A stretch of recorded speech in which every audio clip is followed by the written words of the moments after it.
नमस्कार मित्रों, मेरा नाम रंजीत है। आप सभी का स्वागत है मेरे इस नए चैनल पे जिसका नाम है द वैदिक क्वेस्ट।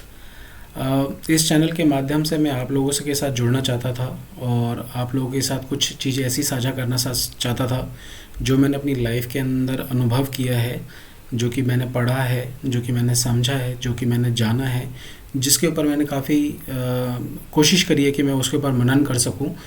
और जो भी मैंने उन शास्त्रों से, वो स्क्रिप्चर से मैंने जाना है, मैंने सोचा कि आप लोगों के साथ कुछ चीज़ें साझा करूं। तो चलिए शुरू करते हैं। अगर किसी प्रकार की त्रुटि हो जाए भाई लोगों तो कृपया करके मुझे क्षमा कीजिएगा और अपने अपने सुझाव ज़रूर दीजिएगा ताकि मैं किसी ऐसी जो चीज़ मैं बोल दी हो और जो जो सही ना हो उसको मैं इम्प्रूव कर सकूं। तो बेसिकली हम बात करते हैं, आप सभी को पता है कि सनातन धर्म एक बहुत बड़ा और एक बहुत पौराणिक धर्म है। जब से सृष्टि की रचना हुई तब से ये धर्म माना जाता है। और जो हमारे शास्त्र हैं ये एक प्रकार का, मैं बोलूँगा, सागर है। ये बहुत बड़ा सागर है शास्त्रों का, जिसके अंदर बहुत तरीके की जानकारी हैं, जिसको समझने के बाद, जिसको पढ़ने के बाद लोगों को जो किस प्रकार से ईश्वर प्राप्ति की राह पे चलना चाहिए, उस सब चीज़ों के बारे में आपको जानकारी मिल सकती है। प्रकृति क्या है, पुरुष क्या है, आप कर्म कैसे काम करते हैं, ज्ञान क्या है, माया क्या है, मोह क्या है, ये सारी चीज़ों की जानकारी आपको इन सब पुस्तकों से मिल सकती है, इन सब शास्त्रों से मिल सकती है। तो चलिए हम शुरू करते हैं। कोशिश करते हैं कि छोटा रखेंगे और सारे के सारे पॉइंट्स को कवर करेंगे। तो आइए ले चलता हूँ मैं आपको एक छोटी सी प्रेजेंटेशन के ऊपर, जिसके अंदर मैं आपको पूरे समझाने की कोशिश करता हूँ। किसी भी चीज़ को समझने के लिए पहले आपको उसके बेसिक्स को समझना चाहिए। जब तक आप उसके बेसिक्स को नहीं समझेंगे तो मेरे ख्याल में आप किसी भी निष्कर्ष पे पहुँचना आपके लिए असंभव हो जाएगा। तो चलिए मैं आपको कोशिश करता हूँ कि कुछ चीज़ें मैं आपको बता सकूँ। पहला है श्रुति और दूसरा है स्मृति। श्रुति उनको कहा जाता है जो सुना गया है, जिसको सुना गया है। जैसे कि सृष्टि के आरंभ में भगवान ब्रह्मा जी ने भगवान ब्रह्मा जी को ये वेदों का ज्ञान, श्रुति यानी वेद, जो वेदों का ज्ञान था भगवान विष्णु ने दिया था। भगवान विष्णु से ब्रह्मा को मिला, ब्रह्मा ने अपने मानस पुत्रों को दिया। इस मानस पुत्रों से ये पूरा का पूरा ये सिलसिला चलता आ रहा है। तो आइए हम जानते हैं कि श्रुति कितने प्रकार की होती हैं और वो क्या है। तो पहला है ऋग्वेद। ऋग्वेद जो है सबसे प्राचीनतम माना जाता है। सामवेद है, यजुर्वेद है, अथर्ववेद है। यजुर्वेद के भी दो हिस्से होते हैं दोस्तों। पहला है कृष्ण यजुर्वेद और दूसरा है शुक्ल यजुर्वेद। अब वेदास को भी, जितने भी ये चार वेद हैं, इनको भी चार पार्ट्स में डिवाइड किया जाता है। चार पार्ट्स में डिवाइड इन द सेंस कि मैं ये नहीं बोलूँगा कि इनको अलग अलग किया जाता है, वेदा एक ही हैं। उनके अंदर जो वर्ग डिवाइड किए गए हैं वो इस प्रकार हैं। जैसे कि जितने भी कर्मकांड से रिलेटेड चीज़ें लिखी हुई हैं वेदास के अंदर, वेदों के अंदर, वो संहिता और ब्राह्मण के अंदर लिखी गई हैं। और जितनी भी ज्ञान की बातें लिखी गई हैं वो सारे के सारे आरण्यक और उपनिषद के अंदर लिखी गई हैं।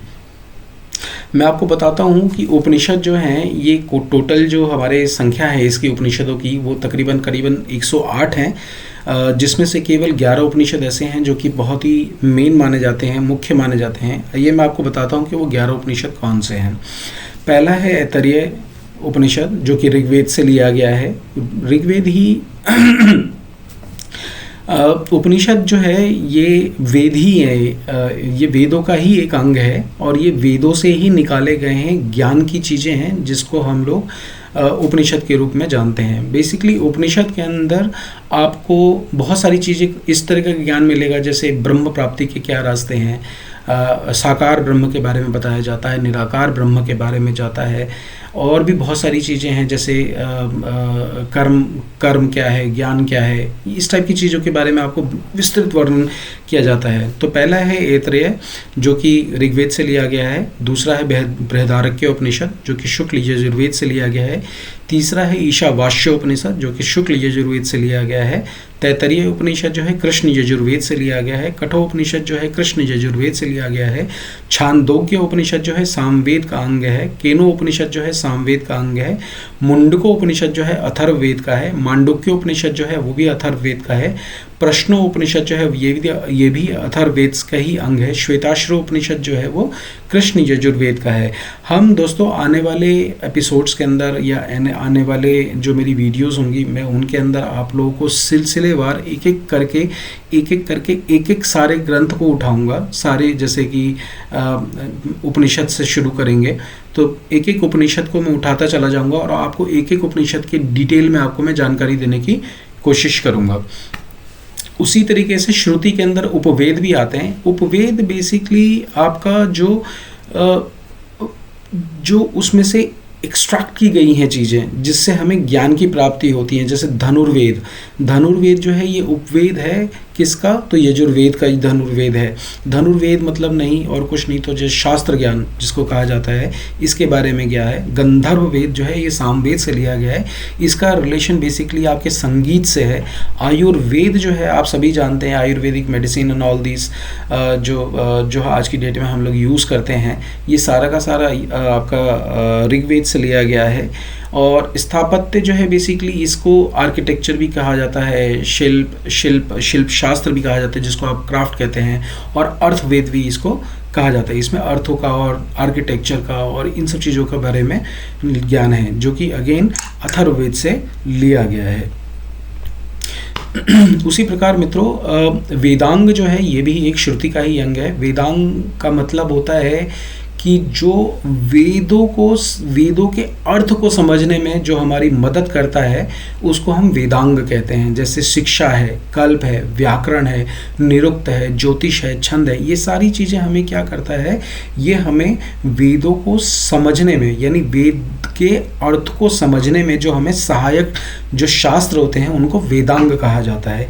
ये तो सारी हुई हमारी श्रुति की बातें, जितने भी हमारे श्रुति शास्त्र हैं उनके बारे में बात हुई। आइए हम बात करते हैं स्मृति शास्त्र के बारे में। स्मृति शास्त्र से हम शुरू करते हैं। स्मृति शास्त्र में सबसे पहले आता है धर्मशास्त्र। धर्मशास्त्र और कुछ नहीं दोस्तों, धर्मशास्त्र को कानून की किताब भी कहा जाता था। इनकी संख्या जो थी टोटल 18 थी। जब हमारा वैदिक काल हुआ करता था उसमें 18 इसकी संख्या थी, लेकिन मुख्य रूप से ये सिर्फ 4 ही थे, जिसकी जो इस प्रकार हैं। मनुस्मृति जो थी, याज्ञवल्क्य स्मृति थी, पराशर स्मृति थी और नारद स्मृति थी। इन्हीं 4 किताबों के आधार पे हमारे प्राचीन युगों में, प्राचीनतम काल में सारी की सारी कानून व्यवस्था इन्हीं शास्त्रों के आधार पे नियमित की जाती थी। इससे परे और कुछ नहीं होता था। आइए हम आगे चलते हैं। दूसरा आता है महापुराण। दोस्तों मैं यहाँ पे थोड़ा सा आपको एक चीज़ बताना चाहता हूँ। कुछ लोगों का मानना होता है कि पुराण जो है वो निम्न दर्जे के शास्त्र होते हैं, लेकिन मैं आपको एक चीज़ बता देता हूँ, माफ़ कीजिएगा, बट अगर ऐसा कोई अगर वो सोचता है तो वो अल्प बुद्धि ही माना जाएगा। लेकिन पुराण जितने भी पुराण हैं, चाहे हमारे धर्म ग्रंथ में, चाहे वो श्रुति हो, स्मृति हो, चाहे किसी भी प्रकार का, उसका सारा का सारा जो निचोड़ हम लोग लेते हैं वो वेदों से ही आता है। यानी हमारा मेन जो सब्जेक्ट है वो वेद ही होता है, जिसमें से सारी चीज़ें निकल के आती हैं। जितनी भी ज्ञान की बातें होती हैं, जितनी भी कर्म कांड की बातें होती हैं, वो सारी की सारी आपकी वेदों से ही आती हैं। और वेदों का ही जब हम उसको पार्ट्स में डिवाइड करते चले जाते हैं तो अनेक शास्त्र का गठन होता चला जाता है। उसी तरीके से पुराण के अंदर भी जो ज्ञान की बातें हैं वो वेदों से ही निकाली गई हैं। हमारे यहाँ मुख्य रूप से 18 पुराण हैं, जिसमें कुछ पुराण ऐसे हैं जो ब्रह्मा जी को समर्पित हैं, कुछ पुराण ऐसे हैं जो भगवान शिव को समर्पित हैं, एक आध पुराण ऐसे हैं जो माँ भगवती को समर्पित है। वो इस प्रकार हैं।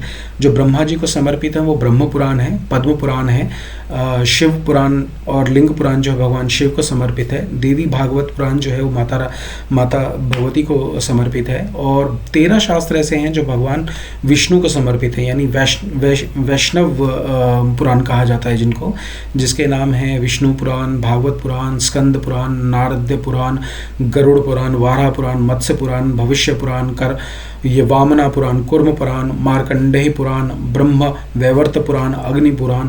ये सारे के सारे पुराण जो हैं ये हमारे लिए बहुत महत्वपूर्ण है। बट सबसे ज़्यादा महत्वपूर्ण भागवत पुराण होता है, क्योंकि इसके अंदर अगर आप इसको पढ़ेंगे, इसके बारे में जब जानेंगे, तो इसके अंदर शुरू से लेके आखिरी तक आपको सारी की सारी इन्फॉर्मेशन मिलती है। जैसे सृष्टि का आरंभ कैसे होता है, ये जड़ और चल प्रकृति का निर्माण किस प्रकार की किया जाता है, सूर्य चंद्रमा इसी किस तरीके से इनका निर्माण किया जाता है, मनुष्य की उत्पत्ति किस प्रकार होती है, प्रलय कैसे आता है, सब चीज़ों के बारे में जानकारी आपको इस भागवत पुराण के अंदर मिल जाता है। इसी प्रकार ये सारे के सारे महापुराण के अंदर आते हैं। इसी प्रकार 18 उप महापुराण भी हमारे होते हैं, जो कि थोड़े कम विख्यात हैं, बट जो मेन पुराण होते हैं, जो महापुराण हैं, वो ये 18 हैं। इन सारे पुराणों की रचना जो थी महर्षि वेद व्यास जी ने की थी। दूसरा है, तीसरा पॉइंट है स्मृति में इतिहास। आप इतिहास का मतलब समझ गए होंगे मित्रों। इतिहास का मतलब होता है हिस्ट्री। किसी भी तरीके की किसी भी पौराणिक कथाओं के बारे में जब हम बात करते हैं, या पौराणिक चीज़ों के बारे में जब बात करते हैं, वो तो हमारे लिए एक हिस्ट्री हो जाता है। हिस्ट्री कभी भी झूठी नहीं होती है मित्रों, कभी भी हिस्ट्री को कभी भी झुठलाया नहीं जा सकता, क्योंकि हिस्ट्री जो है हमारा एक अभिन्न अंग है हमारे मॉरल सोसाइटी में। तो आपको बता दूं मैं, 2 तरीके के इतिहास हैं हमारे। पहला इतिहास है रामायण, दूसरा है महाभारत। ये बहुत ही महत्वपूर्ण शास्त्र हमारे लिए हैं, क्योंकि इनसे हमारे को जीने की सीख मिलती है। इसमें हमें हमारे राज्य को कैसे चलाना चाहिए, किस प्रकार के हमारे कानून व्यवस्था होनी चाहिए, ये सारी की सारी ये हमारे युद्ध के बारे में, हमारे जो धर्म और अधर्म के बारे में जो जानकारियाँ मिलती हैं, वो सारे के सारे इन दोनों शास्त्रों से हमें बड़ी आसानी से मिल जाती हैं। आइए अब हम बात करते हैं दर्शन शास्त्र की। दर्शन शास्त्र बेसिकली, इसको अगर इंग्लिश में अगर बोला जाए तो ये फिलॉसफी होती है। बड़ी फिलॉसफी हमारे इस पूरे वर्ल्ड के अंदर फेमस है। बहुत लोगों ने अपनी अपनी फिलॉसफी इस दुनिया को दी है। मुख्य रूप से जो हमारे जो भारतीय दर्शन हैं, उसमें ये 6 दर्शन ऐसे हैं जो सबसे इम्पॉर्टेंट होते हैं। सांख्य दर्शन जो है ये कपिल मुनि द्वारा रचा गया था। योग दर्शन जो है पतंजलि मुनि द्वारा रचा गया था। न्याय दर्शन जो था गौतम ऋषि ने रचा था। वैशेषिक दर्शन जो है ऋषि कनाद ने इसकी रचना करी थी। पूर्व मीमांसा जो था वो जैमिनी महर्षि ने लिखी थी। उत्तर मीमांसा, जिसको वेदांत भी कहा जाता है, वेदांत मतलब वेदों का जो अंत होता है, जिसके बाद और कुछ बोलने की और कुछ बात करने की ज़रूरत महसूस नहीं होती है, यानी वेदों का सब निचोड़ उसके अंदर दिया गया है। वो महर्षि वाद नारायण, जिनको वेद व्यास भी वो बताया जाता है, ये इन्होंने रचना करी थी। इन्हीं को षड दर्शन भी कहा जाता है। दर्शन दोस्तों, भारतीय दर्शन तो है ही, मगर दर्शन को 2 पार्ट में डिवाइड किया जाता है। पहला है दर्शन आपका आस्तिक दर्शन, दूसरा दर्शन होता है नास्तिक दर्शन। जितने भी आस्तिक दर्शन हैं, इसके बारे में मैंने आपको अभी ऊपर वर्णन किया है। ये सारे के सारे क्या हैं, ये आस्तिक दर्शन है। इसमें ईश्वर के निराकार स्वरूप की भी बात होती है, इसमें ईश्वर के साकार स्वरूप की भी बात की जाती है। इन सारे दर्शनों के अंदर आपको मैं अगर थोड़ा सा इसके बारे में थोड़ा सा ब्रीफ करूं, तो सांख्य दर्शन के अंदर प्रकृति और पुरुष के बारे में बताया जाता है कि ये द्वैतवाद है। कि सांख्य दर्शन के अंदर कपिल मुनि ने बोला है कि ये जो पूरा समूच पूरा ब्रह्मांड है, इसके रचयिता अकेला एक नहीं है, 2 हैं, यानी पुरुष और प्रकृति मिलके इस पूरे ब्रह्मांड की रचना करते हैं। योग दर्शन आपको पता ही है, योग दर्शन यानी आपको योगाभ्यास करने के लिए बताया जाता है बार बार कि आपको योग दर्शन में भी आपको वो सारे के सारे अष्टांग योगी के बारे में बताया जाता है। न्याय दर्शन के अंदर बेसिकली आपके किस प्रकार से न्याय होना चाहिए, कितने प्रकार के आपके प्रश्नवाचक चिन्ह आपकी न्याय करने की प्रणाली के अंदर आना चाहिए, उसके बारे में इसके बारे में बात करें। वैशेषिक दर्शन जो है वो आपका ऋषि कनाद ने जब इसकी रचना करी थी तो उन्होंने अणु के ऊपर बहुत, जिसको आज की डेट में फोटोन और जो अणु और परमाणु इन सब चीज़ों के बारे में बात की जाती हैं इसके अंदर। ऋषि कनाद ने उसको बहुत डिटेल्ड में बहुत अच्छे से उसका वर्णन किया है, किस प्रकार ये अणु आपस में मिलके किसी चीज़ का निर्माण करते हैं उसके बारे में बात की जाती है। इसी प्रकार मैंने आपको वेदांत के बारे में बताया। ये सारे के सारे दर्शन हमारे लिए बहुत महत्वपूर्ण दर्शन होता है। जो नास्तिक दर्शन है मित्रों, नास्तिक दर्शन के अंदर जो भगवान के स्वरूप के अंदर विश्वास नहीं रखते हैं, वो जैन दर्शन है, बौद्ध दर्शन व चरवाक दर्शन ऐसे हैं जो भगवान के स्वरूप में विश्वास नहीं रखते हैं। वो समझते हैं कि ये प्रकृति ही सब कुछ है, इसके अलावा और कुछ नहीं है। उनको नास्तिक दर्शन कहा जाता है। अगम शास्त्र जो है मित्रों, ये एक प्रकार की इसके अंदर दो तथ्य मिलते हैं। अगम शास्त्र बेसिकली आपका जीने की प्रणाली जो होती है, आपको किस तरीके से जीना चाहिए, आपको किस तरीके से मंदिरों का निर्माण करना चाहिए, आपको किस तरीके से खाना चाहिए, किस तरीके से पीना चाहिए, आपको यज्ञ के किस प्रकार के करने चाहिए, किस तरीके से करनी चाहिए, ये सारे के सारे शास्त्र जो हैं ये आगम शास्त्र के अंदर आते हैं। आगम शास्त्र को तंत्र शास्त्र भी कहा जाता है। ये 3 पार्ट में डिवाइडेड होते हैं मित्रों। पहला पार्ट है आपका वैष्णव आगम, दूसरा है शैव आगम और तीसरा है शाक्त आगम। हम आगे आने वाली वीडियोस के अंदर इनके बारे में हम डिटेल में बातें करेंगे कि वैष्णव आगम के अंदर क्या क्या चीज़ें होती हैं, शैव के अंदर क्या क्या होती हैं, आगम शाक्त के अंदर क्या क्या आगम चीज़ें होती हैं और क्या क्या डिटेल्स में जानकारी मैं आपके साथ साझा करूँगा। मित्रों, इसके बाद सबसे बहुत महत्वपूर्ण शास्त्र आता है जिसको कहा जाता है श्रीमद् भागवतम, श्रीमद् भागवत गीता।